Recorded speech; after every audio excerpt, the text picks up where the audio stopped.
Pois eu os valoro estupendamente, porque para min xa sabes que é fundamental a continuidade ao longo do tempo. Bueno, creo que iso é o que lle permite a un premio constituirse en referencia, non?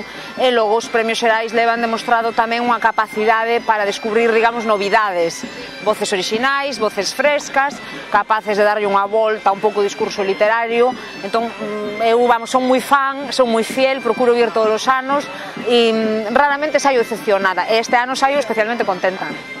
E voces novas, eu creo que iso é importante, non? Para os que levamos un pouco de tempo neste mundo, ás veces temos un pouco a sensación de gueto, de que somos os mesmos, de que somos catro, e claro, vivimos un momento tan complicado, non, para a lingua, para a cultura, que de súpeto descubrir que hai xente nova, xente tan valiosa, tan comprometida co idioma, e tan comprometida co futuro dunha cultura orixinal, que, bueno, é un pouco tranquilizador. Eu xa sei que falo así un pouco como momia, non casi, pero que ás veces é un pouco frustrante, non? E incluso, fíxate, nos convidados, se te paras un pouco a ver quen está e tal, e ves moita xente diferente, moita xente nova. Entón eu creo que iso é esperanzador, que está moi ben que sexa así. E, bueno, eu, Yolanda Zúñiga, o que lle lin das vidas post-it, pareceme extraordinario, e creo que a novela vai ser toda unha revelación.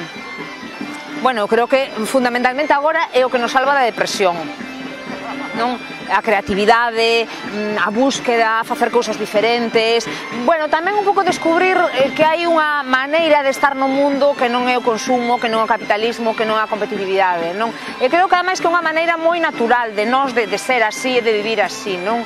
Entonces, bueno, sí, e eu creo que a aposta de futuro de Galicia non é empeñarnos en ser unha potencia económica, unha potencia técnica, tecnolóxica, e que nós temos que explotar seguramente outras canteiras, non? Outros valores diferentes e, bueno, ser diferentes no contexto internacional.